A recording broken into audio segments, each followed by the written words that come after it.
बारा बहारवा रोवत बावे हमर सोरा हो सिंगारवा।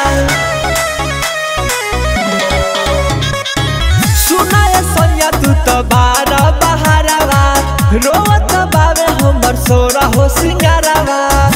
एने जंग लगतावे खजानवा में रोज रोज देवरा कोरा बैठ के फिल्म देखावे सपनवा में। रोज रोज देवरा कोरा बैठ के फिल्म देखावे सपनवा में।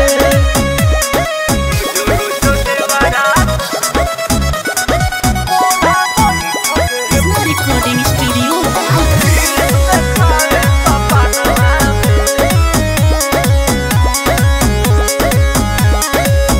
बारह बेदर्दा पिया बुझेल ना भावना सारा सहे जल देवराना से ला बिछावाना।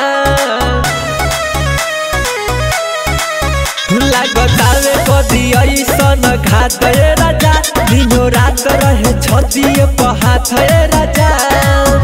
काल पिछही से धैलस अंगनवा में रोज रोज देवरा कोरा बैठ के फिल्म देखावे सपनवा में। रोज रोज देवरा कोरा बैठ के फिल्म देखावे सपनवा में।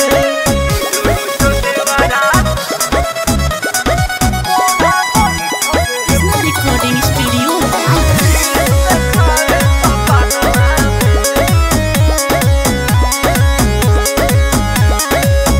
भौजी भौजी कही कही सट जाता भीरी भरत श्याम कहे भइल बावे फिरी।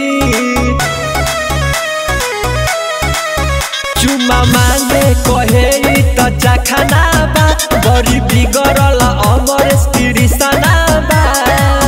सोने लाल रहे घुसल मकानवा में रोज रोज देवरा कोरा बैठ के फिल्म देखावे सपनवा में। रोज रोज देवरा कोरा बैठ के फिल्म देखावे सपनवा में। Recording studio Lalganj.